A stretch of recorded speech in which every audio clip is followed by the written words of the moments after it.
Hello guys, welcome to my channel नारस function. आज मैं आपके साथ मैंडी वीडियो का अगला पार्ट एक्सप्लेन करने वाली हूँ। गाइस, एक्सप्लेन करने से पहले कुछ बोल दो। हाँ, मुझे लगता है कि आपको वन शॉट अभी बहुत पसंद आ रहा है ना, पर मुझे यकीन नहीं हो रहा कि आपको मतलब पसंद आ रहा है।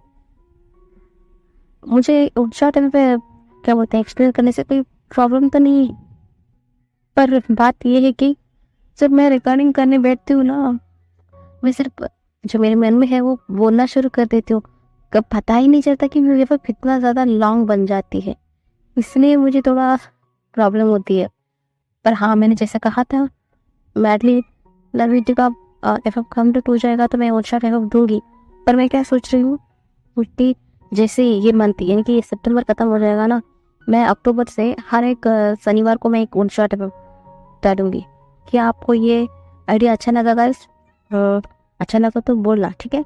तब हम कहानी की ओर जाते हैं। जैसे हमने पिछली पार्ट में देखा था कि जो नानकुरन को आज फाइनली पता चलने वाला था कि 6 साल पहले वांगची ने ऐसा क्यों किया था, इसलिए वो बेसब्री से इंतजार कर रहे थे। और दूसरी ओर जो अनजान शख्स जो था, उसने विंग की बच्ची को नुकसान पहुंचा दिया था, क्योंकि उसने अपने आत्मा से कहकर विंग की बच्ची की एक्सीडेंट करवा दिया था। अब आते ज्ञान लीना सिर्फ रोए जा रही थी, वो कह रही थी ये सब कुछ मेरी वजह से हुआ। मॉम देखिए, हमने हमारी मेरी मेरी नीस की मैंने ध्यान नहीं रखी। मेरी ब्रदर से मैं क्या कहूँगी, मैंने उसकी बेटी की ध्यान नहीं रखी। मैं बहुत अच्छी अच्छी आंटी नहीं हूँ मॉम, मैंने बहुत बुरी हूँ, ऐसे बोलकर वो रोए जा रही थी। तभी मैडम जिन बोल रही थी कि सिर्फ इसमें तुम्हारी गलती नहीं है, मेरी भी तो है, मैं भी तो उसका ख्याल नहीं रख पा रही थी। मुझे ये पता ही मुझे एक बात तो पता ही नहीं चलता है कि वहां पर किसने अगर हमारी बेटी को इतना नुकसान पहुंचा के चला गया, अब हम क्या करेंगे? तुम्हारी मॉम जैसे मैंने बात किया वो बहुत ज़्यादा गुस्से में लग रही है, हम कैसे मनाएंगे सबको यार, हम क्या करेंगे? ऐसे बोलकर ना वो रोए जा रही थी। तभी वहां पर ना चेंग और फेबियन पहले आ जाते हैं। वो बोलते हैं, चेंग बोलते हैं क्या हुआ सिजी, कहाँ जिया कहाँ पर है? ऐसा ना वो एकदम घबराते वो पूछता है। जब जो यानी है उसे सामने की ओर इशारा करते हैं। सामने जो आईसीयू बेड उसे लिटाया गया था, उसके वो हालत में देखकर, उस बच्चे को उस हालत में देखकर बेड पर जो चिंगसा एकदम टूट गया था, वो रोने लग जाता है। वो बोलता है अभी तो सब कुछ ठीक हुआ था, अभी मेरे घर पर बहुत ज़्यादा खुशी का माहौल आया था, मेरे ब्रदर वापस आ गया और मुझे ऊपर से पता चला कि मेरी एक नीज भी है, और अब ये क्या हो गया? ऐसा बोलकर वो सर पकड़कर बैठ जाता है। और जो फेमियन है वो भी एकदम सीरियस हो जाते हैं, वो भी वहां पर बैठ जाता है। और थोड़ी देर में वहां पर ना चीफ और जो मैडम लू है वो दोनों भी आ जाता है। तभी जो यानी ना भाग कर जाती है, उसकी मॉम को हक करती है, बोलती है मैम मुझे माफ कर देगा, मैं आपके ग्रैंडचाइल्ड को नहीं संभाल पाई, मेरी वजह से ये सब कुछ हुआ मॉम, ऐसा बोलकर वो रोए जा रहे थे। तभी जो खान है वो बोलता है यानी साफ साफ बताओ वहां पर क्या हुआ था। तभी यानी ना सब कुछ बताती है। तभी जो खान है कुछ सोचने के बाद बोलते हैं तुमने कहा वो पार्किंग लॉट था, इसका मतलब वहां पर सिर्फ वो पार्किंग करने के लिए कर आते हैं। तुम कह रही हो कि वहां पर एक्सीडेंट हुआ है, ये तो कोइंसिडेंस नहीं है, ऐसा लग रहा है कि कोई जानबूझकर हिट एंड रन केस लग रहा है। ऐसा ना यू को देखकर बोलते हैं। यू का फेस एकदम सीरियस था, क्योंकि जैसे ही उसने यानी कि यानी ने फोन में सारे बात कहा था, तभी जो यू है समझ गई थी कि ये कोई जानबूझकर यानी कि वीन को टारगेट करने के लिए उसकी बच्ची के साथ ऐसा किया है। यू समझ गई थी, पर वो ज्यादा दिखाती नहीं है। तभी ना खान वीन को फोन करते हैं, उन्हें सारा माहौल बता देते हैं। जैसे ही जो विंग है उसकी बच्चे के साथ क्या हुआ है सुनता है ना, वो एकदम बौखला जाता है। वो बोलता है हाँ अंकल मैं अभी आता हूँ, ऐसे बोलकर वो एकदम भाग भाग कर आ रहा था। उसके साथ उसके दोस्त यानी या कहो उसकी जो असिस्टेंट है, सब लोग आ रहे थे और उनको भी पता चल चुका था। सब लोग वरिड थे, क्योंकि बेजिया के साथ उनका रिश्ता भी बहुत अच्छी तरीके से था। सब लोग वरिड थे। और कुछ समय में वहाँ पर ना जो लैंसिजन है उनकी जो गर्लफ्रेंड क्विंसू आ जाते हैं, और उनके पीछे पीछे जो हमारा लालवांग जी वो भी आ गया था। वो भी वहाँ पर ऐसा पर एकदम आकर ना एकदम स्टंड सा होकर अपना सामने की नज़ारा देख रहा था। सामने जो बच्ची पूरा क्या बोलते हैं ऑक्सीजन मास्क के साथ उसे कवर किया गया था, उसका पूरा बॉडी पूरा ब्लैंकेट से कवर किया गया था, उसका सिर्फ फेस के अलावा कुछ भी नहीं दिख रहा था। उस फेस में भी ऑक्सीजन का मास्क लगा हुआ था। जो बच्ची इतना ज़्यादा बोलती है, इतना ज़्यादा बोलती है, आप इस एकदम खामोशी से आप बेड पर पड़ी हुई थी। ये देख कर ना जो हमारा जो लैंडलॉर्ड जी को बहुत बुरा लग रहा था। उसे अच्छा ही नहीं लग रहा था। वो समझ ही नहीं पा रहा था कि उसकी फीलिंग्स उसके साथ इस बच्ची के साथ ऐसा क्या अटैचमेंट है कि वो इस तरीके से फीलिंग महसूस करता है। यही देख रहा था और वो देख रहा था। और जो नैन्सी चैन थे वो सिर्फ रोए जा रहे थे क्योंकि वे चिया उनके लिए बहुत खास थी, बहुत खास, इसलिए वो रोए जा रहे थे। तब तक ना हमारा जो विंग भी वहाँ पर आ चुका था। विंग ना रोते हुए पूछता है क्या वो मेरी बच्ची को ऐसा बोलते हैं। तभी जो मैडम यू थी वो एकदम सीरियस होते हुए बोलती है एक्सीडेंट हुआ है। तो जो विंग है वो एकदम खामोश हो जाता है। वो उसकी मदर की तरफ देख रहा था क्योंकि उसकी मदर की बोलने का तरीका कुछ तो टॉन्टिंग जैसा लग रहा था। जो वो अपने सर उठाकर अपनी मॉम की तरफ देखता है तो यू बोलती है किसी ने जानबूझकर ऐसा किया है। और तुम्हें पता है कि ये कौन किया है? जो विंग है ना एकदम उल्टी बांध कर देता है। और तभी चिन बोलता है क्या मतलब है मॉम, किसने किया है? जो मैडम वो वास्ते बोलते अभी तुम ऐसा दिखाओगे कि तुम्हें कुछ नहीं पता। चैन ये उसी इंसान ने किया है जिस केस को अब विंग हैंडल कर रहा है। इतना साल हो गया है कि विंग कितना सारा केस को हैंडल कर चुका है। कभी भी उसके पास कोई धमकी या उस तरीके का इंसिडेंट कभी भी नहीं हुआ था, पहली बार हुआ है। और हाँ, उसे आकर इतने दिन हो गया, कभी भी उसके साथ कुछ भी हफ्ता नहीं हुआ है। जब से ये केस बहुत ही सीरियसली होने लगा है तब ये हो रहा। इसका मतलब कोई चाहता है कि असल में जो जो गुनहगार है सामने ना आए, इसलिए वो विंग की बच्ची को टारगेट किया है कि विंग ही वो शख्स है इस केस को इतना गहराई से जांच कर रहा है और वो पता लगा रहा है। क्योंकि ये केस जितना सामने इजी दिख रहा है उतना इजी नहीं है, इसलिए वो सब लोग विंग की बच्ची को टारगेट किए हैं, ऐसा बोलते हैं। तभी जो मैडम यू की बात सुनकर ना चेंग बोलता है विंग मुझे नहीं पता तुम क्या करोगे, मैं चाहता हूँ कि तुम अभी के अभी इस केस को विड्रॉल कर दो। मैं नहीं चाहता और किसी के साथ ऐसा हो। आज मेरी नीस के साथ ऐसा हुआ है, कल को तुम्हें कुछ हो जाता तो मैं क्या करता? मैंने अपने भाई को 6 साल बाद देखा है, मैं नहीं चाहता कि तुम्हारे साथ भी कुछ हो। विंग प्लीज इस केस को रोक दो, ऐसा बोलते हैं। तभी जो मैडम होती आती है और चेंग के फेस पर एक स्लैप मारती है। तुमने क्या कहा? मेरा बेटा कोई डरपोक नहीं है, इसे इतनी धमकी आएगी वो कुछ करेंगे तो मेरा बेटा पीछे हट जाएगा। नहीं, तुम मेरे बेटे के ऊपर ऐसा कैसे कह सकते हो? मुझे विश्वास नहीं हो रहा है कि मेरा बेटा इतना ज़्यादा डरपोक निकलेगा। तुम्हें पता है मेरी मॉम डैड की क्यों डेथ हो गई?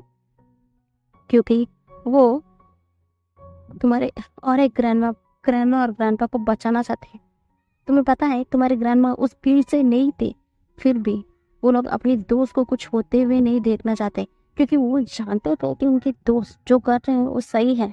इसलिए वो लोग अपने जान को भी जोखिम में डाल दिया अपने दोस्त को सपोर्ट करने के लिए। और तुम कह रहे हो इतनी महंगी कि मेरा बेटे को विड्रॉल करते इसलिए बोल रहे तुम इस केस से कैसे कह सकते हो? तुम मेरा बेटा इस केस से वापस नहीं लेगा, वो इस केस को जीतेगा और वो अगली जो गुनहगार है उसे बाहर लेकर आएगा, तभी मेरा मन शांत होगा। और हाँ, मुझे जो वेंचिंग के लिए अपने मन में जो गिल्ट है मैंने पूरा सच जाने बगैर उसे हर्ट किया है।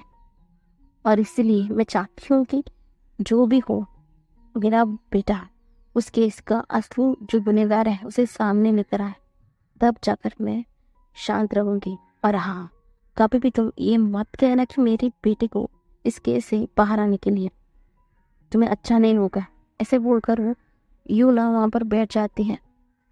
तो चैंग ने अपने सर को झुकाए हुए था क्योंकि पर सब लोग जो मैडम की बात की सीरियसनेस है वो समझ सकते हैं कि हाँ, जो विंग की ग्रैंडमा ग्रैंडपा को बचाने के लिए तो जो यू की मदर फादर का डेथ हुआ तो वो कैसे भूल सकते हैं। तो सब लोग एकदम खामोश हो जाते हैं। तभी जो हान बोलते हैं तुम अब क्या करने वाले हो। जो विंग ना हंसता है, बोलता है मैं जानता हूँ कहीं मुझे क्या करना है। वो डर रहा है, उसे लग रहा है कि वो मुझे ऐसा धमकी देगा तो मैं पीछे हट जाऊंगा। नहीं, अब तो ये केस बहुत बहुत ही सीरियस होने लगा है और वो एक गलती कर दी। उसने मेरी बेटी पर हाथ लगाया। उसे लग रहा है कि मैं अब उसे छोड़ूंगा नहीं। पहले तो मैं उसे इतना ज़्यादा सीरियसली नहीं ले रहा था। अब वो मुझसे बचकर नहीं जा सकता, उसे पे करना होगा। उसकी वजह से मेरी बेटी इस वक्त ये हालत में है, तो उसे पे करना होगा होगन। उसे पे ही करना होगा। देखता हूँ कि वो कितने दिन तक मुझसे छुप कर रहता है। एक ना एक दिन तो उसे बाहर आना होगा ना। वो कितने दिन अपने बिन पर छुप कर रहेगा। उसे आना पड़ेगा होकर, ऐसे बोलकर वो एकदम गुस्से से देख रहा था। दूसरी तरफ जो कुरैन है वो बैठे हुए थे। तभी वो कहते हैं कि अपने सर्वल को क्या कोई उससे मिलने आया। जो सर्वल बोलता है नहीं मास्टर, आपको क्या हुआ है, आप इतना ज्यादा बेचैन क्यों हैं। तो कुरैन है वो बोलते हैं नहीं कुछ नहीं। तभी किसी कार का आवाज आती है तो कुरैन एकदम हैप्पी हो जाते हैं। लगता है कि वो आ गया, ऐसे बोलकर वो एकदम हैप्पी हो जाते हैं। तभी अंदर एक इंसान काले कोट पर आता है। तो वो अपने सर्वेंट को बोलते हैं तुम बाहर जा सकते हैं, इनके लिए कुछ जूस वगैरह लेकर आकर यहाँ पर रख दो, ऐसा बोलते हैं। तो जो सर्वेंट थे वो भी बाहर जाते हैं और कुछ उस इंसान के लिए खाने के लिए लेकर आकर जो कुरैन के सामने रख कर चले जाते हैं। वो इंसान पहले तो अंदर आता है, वो कुरैन को ग्रीट करता है और वो बोलता है कि सर हमने फाइनली पता लगा लिया है कि आखिरकार आपके जो नेफ्यू हैं इस तरीके से बर्ताव क्यों किया है। मुझे लगता है कि मैं बोलूँ उससे ज़्यादा आप खुद ही देख ले तभी अच्छा होगा, ऐसा बोलते हैं। तभी कुरैन ना एकदम सीरियसली बोलते हैं ठीक है तो मुझसे, ऐसे बोलकर कुछ फाइल्स को कुरैन के सामने दिया जाता है। कुरैन जैसे जैसे उस फाइल को रीड करते जा रहे थे उनके जो माथे से पसीना ना एकदम गिरते जा रहा था। वो अपने स्वेट को एक हाथ से पोंछ रहे थे और ऊपर से एक वीडियो क्लिप भी था। उस वीडियो क्लिप को भी चलाकर देखते हैं और वो एकदम फ्रीज होकर वहीं पर बैठ जाते हैं। वो बोलते हैं कि अभी के अभी यहाँ से चले जाओ, मैं तुम्हें पैसा तुम्हारे अकाउंट पर डाल दूंगा, तुम जा सकते हो, ऐसा बोलते हैं। और वो इंसान समझ सकता है क्योंकि जिस तरीके से उसने भी कनेक्ट किया है उसे भी बहुत बुरा लगा था। पर हाँ, ये तो उसका खुद का नेफ्यू है, शायद उनका ये इस तरीके से हालत वो एक्सपेक्ट कर ही रहा था, इसलिए वो ज्यादा तो कुछ नहीं बोलता है, वो वहां से चला जाता है। कुरैन तो अपनी मुंह बंद कर वहीं पर एकदम रोने लग जाते हैं। वो बोलते मेरे नेफ्यू के साथ इतना कुछ हुआ और मैं इन सब से अनजान था। मैं भी सचिन की तरह अपनी नेफ्यू के ऊपर थोड़ा गुस्सा था, पर पर पर मैं क्यों नहीं जान पाया मेरा बच्चा कितना ज्यादा सफर कर चुका है और मैं गधे की तरह सिर्फ काम काम काम पर ध्यान रखता रहा। मैं यही ध्यान करना ही भूल गया कि मेरे बच्चे की लाइफ में क्या चल रहा है और मेरा बच्चा इतना ज़्यादा सफ़र किया है और मुझे पता ही नहीं कि वो कितना ज़्यादा सफ़र कर रहा है। और हाँ भी मुझे माफ़ कर देना, तुम दोनों का बिछड़ने का कारण कहीं ना कहीं मैं भी हूँ, इसलिए तो इतना कुछ हो गया और मुझे पता ही नहीं। मुझे भी माफ़ कर देना, ये सब कुछ मेरे वजह से हुआ है। मैं ये तो नहीं कह सकता कि सबके पीछे मैं ही हूँ, पर हाँ कहीं ना कहीं मैं भी जिम्मेदार हूँ इन सब के पीछे। मैं अब मेरी बेटे को इतना ज़्यादा सफ़र करते हुए नहीं देख सकता। मुझे मुझे मुझे जल्द से जल्द बाबूजी से बात करनी होगी और उसके बाद विंग से भी।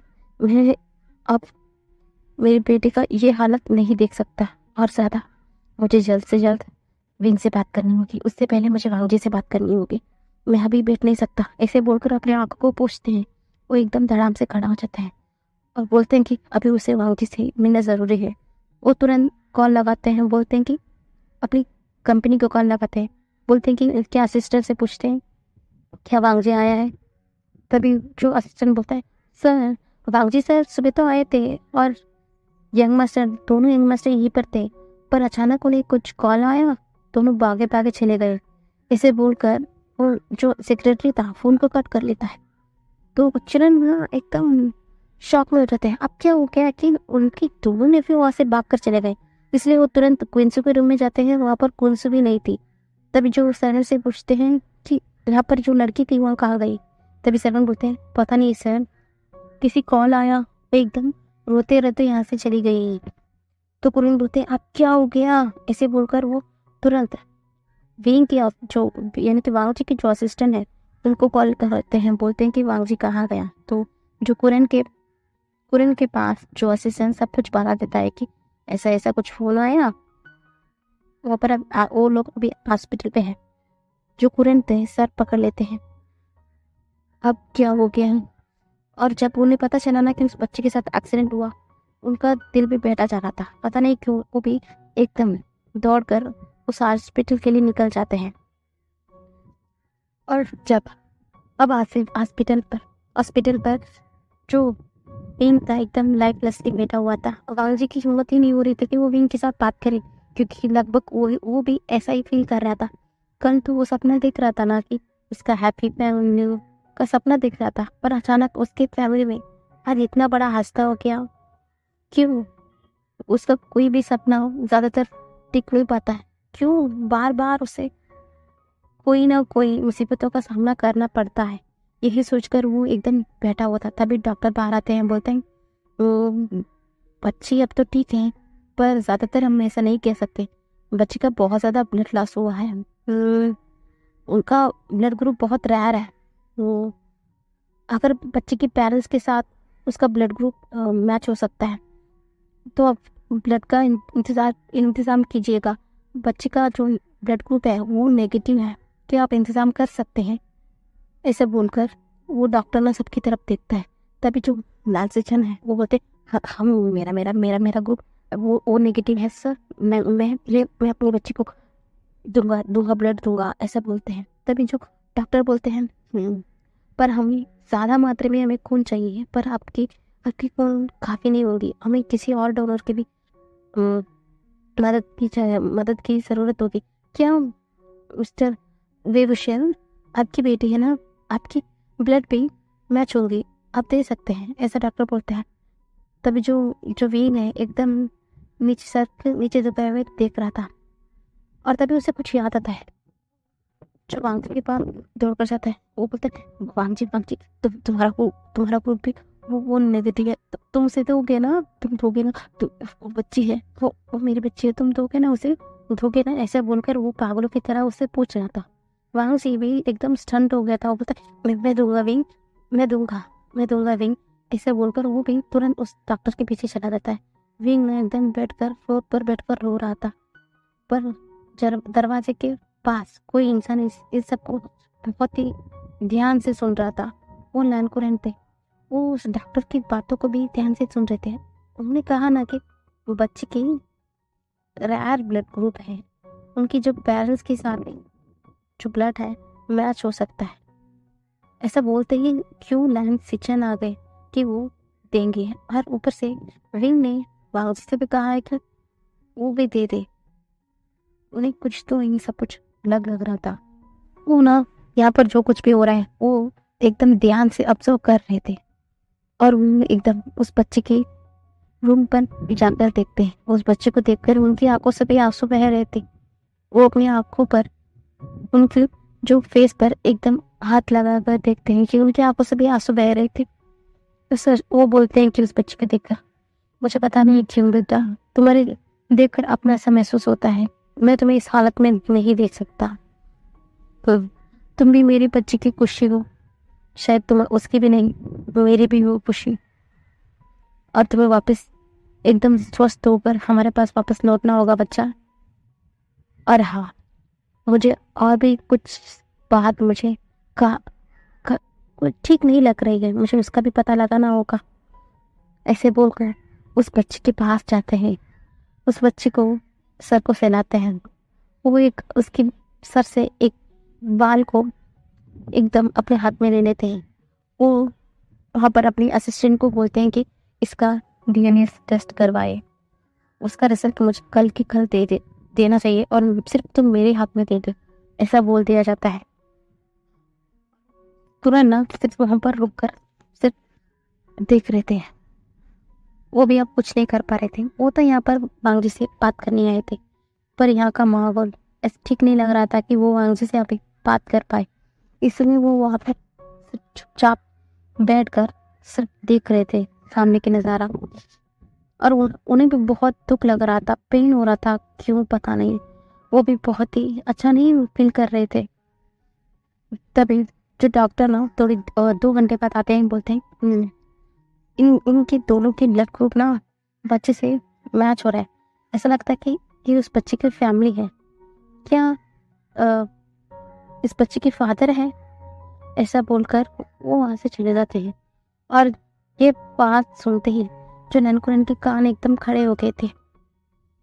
अब उन्हें सिर्फ रिपोर्ट का इंतजार करना था, इसलिए वो कुछ नहीं बोलकर सिर्फ बैठकर अपने सर को नीचे झुकाए हुए देख रहे थे। थोड़ी देर बाद नैन सिचन और वांगजी भी वहाँ से आ जाते हैं और सिचन विंग के पास जाते हैं। विंग अभी कंट्रोल नहीं कर पाता है, वो तुरंत हक कर लेता है, बोलता है गा गा मेरे बच्चे को कुछ तो नहीं होगा ना, ऐसा बोलते हैं। तभी सिचन बोलते हैं नहीं, वो हमारी प्रिंसेस है, तुम्हें पता है ना, उसे कुछ नहीं होगा विंग, हम हैं, उसे कुछ होने नहीं देंगे, बस तुम अपना ख्याल रखना।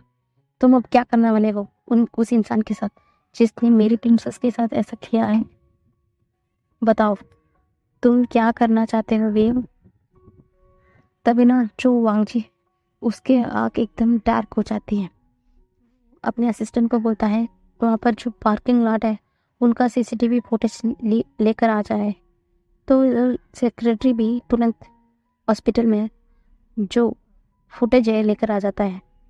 वो विंग वांगजी को इशारा करता है, वांगजी भी तुरंत अपने सेक्रेटरी के पास जाता है। वो लैपटॉप में उस वीडियो को प्ले कर दिखा रहा था, उस जो गाड़ी की नंबर प्लेट को नोट कर देते हैं। वांगजी बोलता है मुझे नहीं पता तुम क्या करोगे कि क्या नहीं, मुझे वो इंसान आधे घंटे में हमारे अंडर एरिया में चाहिए, ऐसा बोलकर वो चला जाता है अंदर। अंदर जाते ही उसका वो एकदम नॉर्मल हो जाता है। वो भी अपने सर को झुकाए हुए बैठा था। उसे विंग की हालत भी देखा नहीं जा रही है, ऊपर से उनकी बेटी की हालत भी देखी नहीं जा रही थी, क्योंकि उसके हिसाब से तो रेजिया तो उसकी बेटी है ना, तो वो कैसे दे सकता है। इसलिए वो भी एकदम टूट गया था, वो रोते हुए सब कुछ देख रहा था। ऐसा ही हाथ पूरे दिन बीत जाती है। अब रात का समय, अंदर एक कमरे में वो इंसान बोलता है लग रहा है कि पूरा जो जियांग परिवार है गम में डूब गया है, पर बताओ एक बात बताओ, लैन परिवार में भी वहाँ पर क्यों है। तभी वो इंसान बोलता है सिचन मिस्टर विभूषण को अपना छोटा भाई मानते हैं सर, इसलिए। तभी जो वो इंसान बोलता है क्या कोई बात नहीं है, जैसा हमें चाहिए था, बस हम तो यही दिखाना चाहते हैं कि हमारे रास्ते में उसे नहीं आना चाहिए, अगर गलती की ना इसके लिए उसे ये पनिशमेंट मिली। अब लगता है कि वो हमारे रास्ते नहीं आएगा, ऐसा बोलकर वो इंसान हंस रहा था, पागलों की तरह हंस रहा था। और जो इंसान बोलते हैं सही बोला बॉस, अब वो इंसान कभी भी हमारे बीच नहीं आएगा, ऐसे बोलकर वो सब लोग ना एकदम शांत हो गए थे। अब सब लोग ना वहाँ पर बैठे हुए थे, सुबह से अब तक कोई भी खाना नहीं खाया था। सब लोग बच्चों को लेकर बहुत वरिड थे। लगभग रात के 9 बजे जाकर डॉक्टर बोलते हैं कि हाँ अब वो खतरे से बाहर है, उसने बच्ची ने आके भी खोल दिया, आप जाकर देख सकते हैं, ऐसा बोलते ही ना विंग एकदम खड़ा हो जाता है। क्या मैं अपनी बेटी को देख सकता हूँ ऐसा बोलता है। तभी यूं बोलती है शांत हो जाओ, तुम ऐसा कंडीशन में जाकर उसे देखोगे। तभी विंग बोलता है नहीं मॉम, ऐसे बोलकर वो अपने आंखों को पोंछता है, आंसू को पोंछता है। वो तुरंत भागकर विजया के कमरे में चला जाता है। वो देखता है कि उसकी बेटी एकदम स्माइल कर रही थी अभी भी। उसे देखकर विंग को वो अब तो रोकने का मन ही नहीं हो रहा था, वो एकदम फुट के रोने लग जाता है। बोलता है सॉरी बेबी, आपके फादर को माफ कर देना, आपके फादर आपको प्रोटेक्ट नहीं कर पाए, आपके फादर अच्छे नहीं है ना, मुझे माफ़ कर देना मेरी बेबी, ऐसे बोलकर वो रो रहे थे। तभी वो बोलती है, डैड आप क्यों रो रहे हो, ये छोटा सा एक्सीडेंट है, आप भी ना। ऐसे बोलकर वो उसकी आंखों को पोंछती है, उस आंसू को पोंछती है और बोलती है, फादर आपको पता है आप रोते हुए बहुत ज्यादा गंदे लगते हो। ऐसा बोलकर वो बच्ची विंग की फोrehead पर किस करती है और विंग भी तुरंत से गले लगाकर वहीं पर रोने लग जाते हैं। और सब लोग बारी बारी आकर उस बच्ची को देखते हैं। सब लोग इमोशनली बहुत ब्रेक हो चुके थे।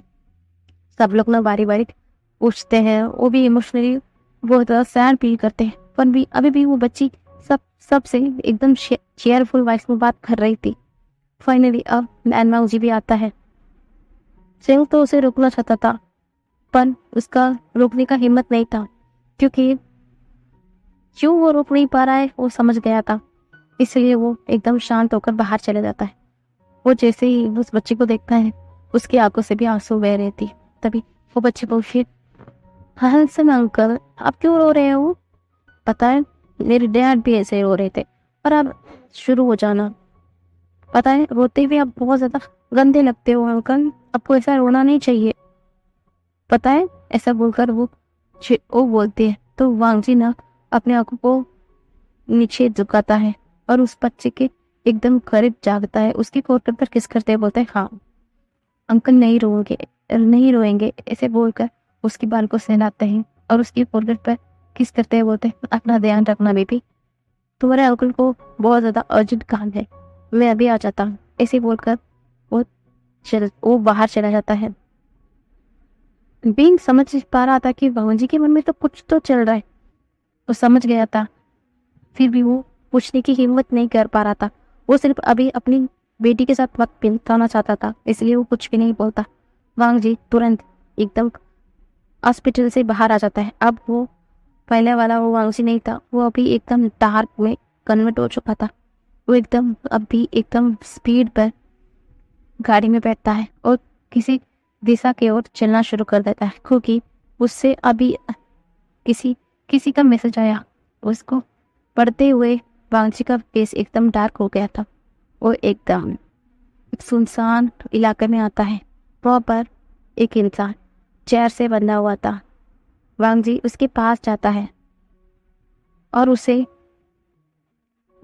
ऊपर से नीचे तक देखता है और उसके बाद उसके पास जाकर बैठ जाता है।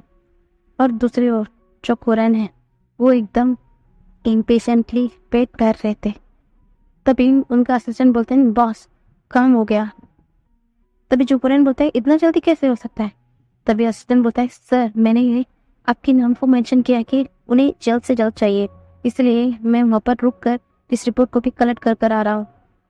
तभी कुरन बोलते हैं, जल्द से जल्द यहाँ पर आओ, मुझे अभी इंतज़ार नहीं हो रहा है, जल्दी लेकर आओ रिपोर्ट को, ऐसा बोलते हैं। तो वो जो असिस्टेंट था एकदम आधे घंटे के अंदर ही हॉस्पिटल पे आ जाता है। कुरन कुछ बहाना कर कर बाहर चले जाते हैं पार्किंग लॉट पर।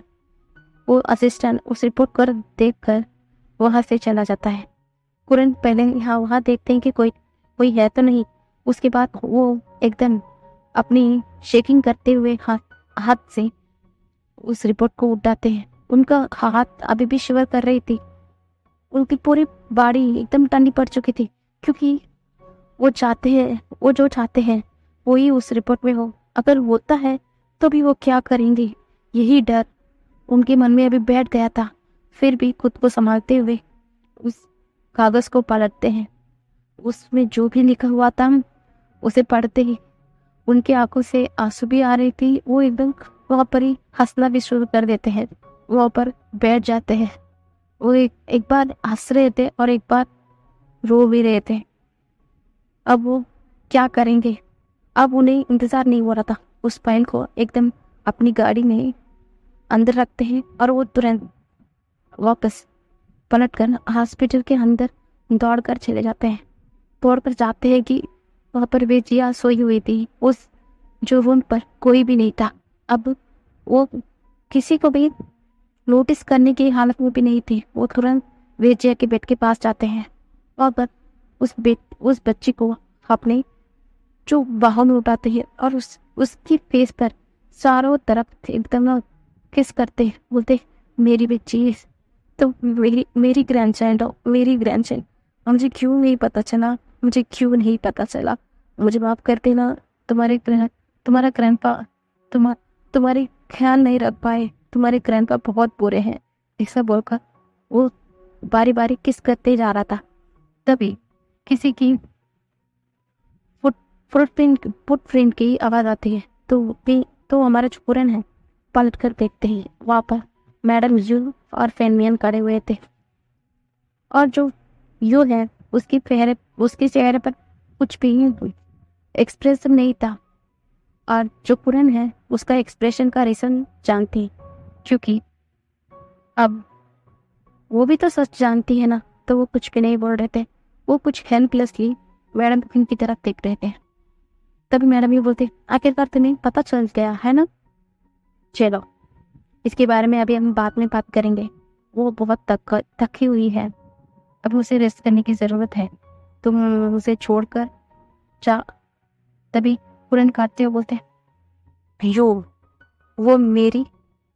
तो यू बोलते, क्या वो मेरी टेंशन है, तुम नहीं कह सकती कि मैं क्या करूं और क्या नहीं। तो यू न खा, अच्छा अभी तुम्हें पता चल गया कि ये तुम्हारी ग्रैंडचाइल्ड है, तुम आओगे। तभी कुरैन बोलते हैं, हाँ वो मेरी ग्रैंडचाइल्ड है, अब मैं उसे किसी को भी मुझसे लेके जाने के लिए इजाज़त नहीं दूँ, वो मेरे पास रही थी, मैं बात करूँगा। ऐसे बोलकर वो जल्द से जल्द वहाँ से उठकर बाहर चले जाते हैं। तभी पेनविया बोलते हैं, यू अब क्या होगा। तभी यू हंसते, जो हम सोचते हैं वही होगा। तभी जो फेनमियन है, इसका मतलब तुम पहले से सब कुछ जानती है ना। तो यू हंसती, हाँ हस्बैंड मैं सब कुछ पहले से ही जानती। पर हाँ, खुलने का तो तरीका है, खुलने का जो तरीका था वो बहुत बुरा था, फिर भी किसी ना किसी दिन सबके सामने तो आना ही था ना, ऐसा बोलते हैं। तो हमारा पेनमियन है वो बोलते, हाँ तुमने सही कहा। ऐसे बोल पर वो ऊपर बैठ जाता है। दूसरी ओर वांगजी उस इंसान को बहुत ज़्यादा पीट रहा था। वो अपने हाथ से बंदूक निकल कर उस इंसान को पॉइंट करते हुए बोलता है, तुम्हारी हिम्मत कैसे हुई मेरी बच्ची को मारने की, अब मैं तुम्हें नहीं छोड़ूंगा, तुम बताओगे कि कौन है इस सब के पीछे, बताओ बताओ। तभी वो इंसान कुछ नहीं बोल रहा था। तभी जो अमरलाल वांगजी हंसता है, ऐसा लग रहा है कि तुम अपने जान से हाथ धोना चाहते हैं, इसलिए वो अपने जो बुलेट है उस पर डालता है, उसे जिगर कर कर बुलेट शूट करने वाला होता है। कहीं कहीं और से एक बुलेट आकर उस इंसान के माथे पर लग जाते हैं। वांग जी इससे एकदम फ्रीज हो गया था। वो आसपास देखता है कि वहाँ पर कोई नहीं था और वो कुछ समझने की हालत में नहीं था। फिर वहाँ पर उनके असिस्टेंट आता है, बोलता है, सर हमने यहाँ पर चेक किया पर कोई नहीं है।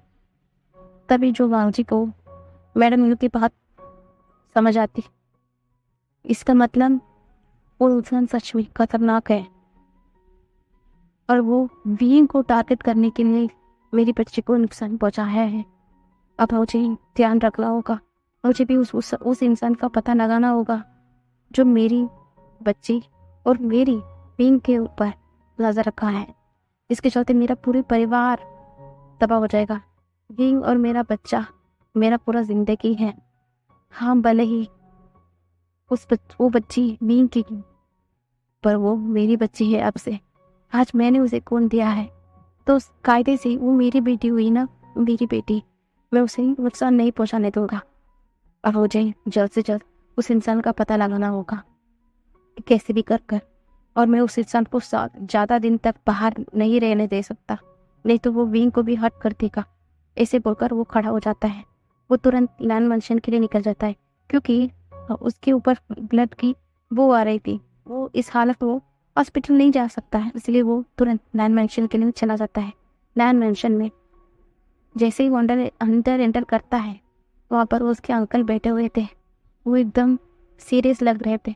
जैसे ही वांगजी उन्हें इग्नोर कर अंदर जाने वाला होता है, उनके अंकल बोलते हैं, वांगजी मुझे तुमसे बात करनी है। तभी लैंगजी बोलता है, अंकल मैं इस वक्त आपसे कुछ बात नहीं करना चाहता, फिलहाल हम बाद में बात करेंगे अंकल।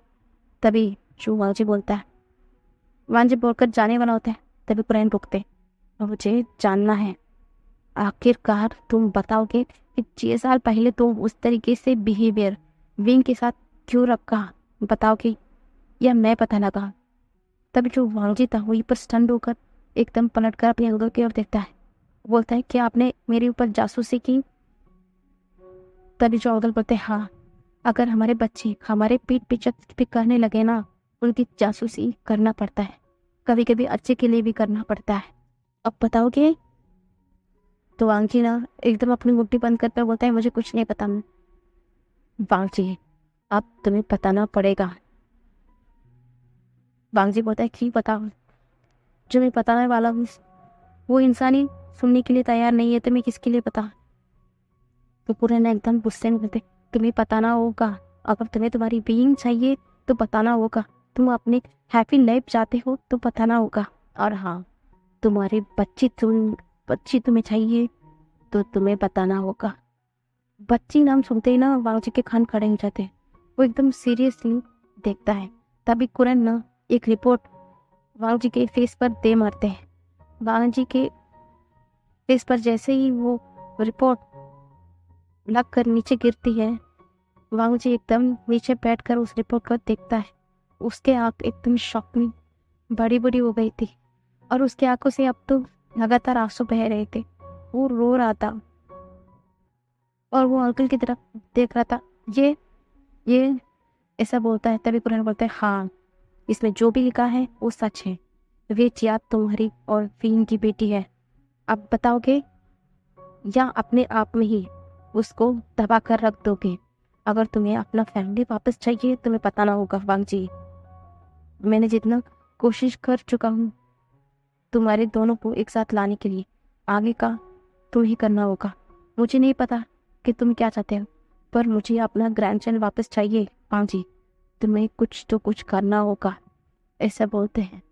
तो वांगजी ने एकदम अपने अंकल को गले लगा लेता है। बोलता, वो मेरी बच्ची है, यानी कि वो मेरी और बीवी की बच्ची है, ऐसे बोलकर वो रो रहा था। बस गाइस, आज के लिए इतना ही।